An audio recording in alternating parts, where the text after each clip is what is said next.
Valvoline Restore Protect. This is the third car I'm using it on. For my Honda Pilot, it's 0W20. Some people say the thicker oil is better, but whatever, that's what it takes. Got 150,000 miles on there, up to 100% deposit removal, liquid shield, and then wear defense. So you can read that.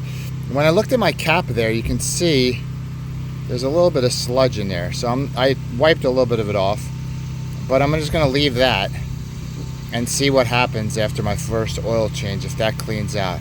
I'm also gonna show you the dipstick, and then we'll show you after I do the first oil change. I'll do an update and link it to this video here.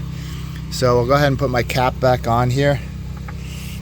The oil cap right in there, trying to do it one hand. So whatever, I'll put it in there for a second and then I'll tighten it down. This only uses 4.5 quarts. Change my filter, of course. And then here's your oil filler here, right?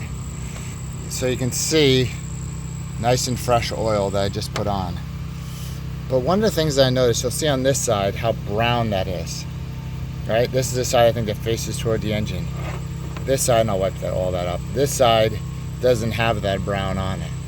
So we're gonna see also if it takes any of that off of the dipstick when we check our oil again. So fill it up. I've seen a lot of people run it only 1,500 miles and then do a change, and I don't understand why you do that.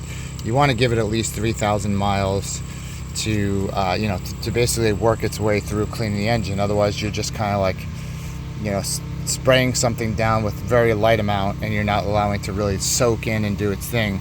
If there's something that says spray and soak and I just spray and wipe, then I'm not really accomplishing what I need to accomplish. So I think you really need to do 3,000. I don't like to go 5,000 or more like some people do. So the engine oil is in. As you can see, there's only about a half a quart left because it's 4.5 quarts. And then my engine has, I think, like 151,000 miles on it ish.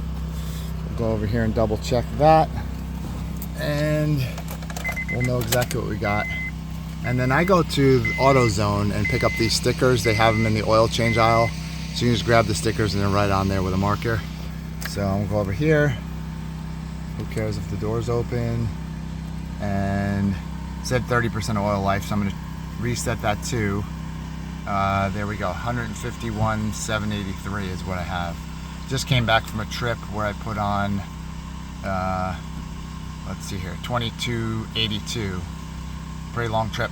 So came back yesterday, decided to change the oil today, and we're gonna go ahead and reset this and then come back in 3,000 miles and I'll give you an update. Talk to you soon.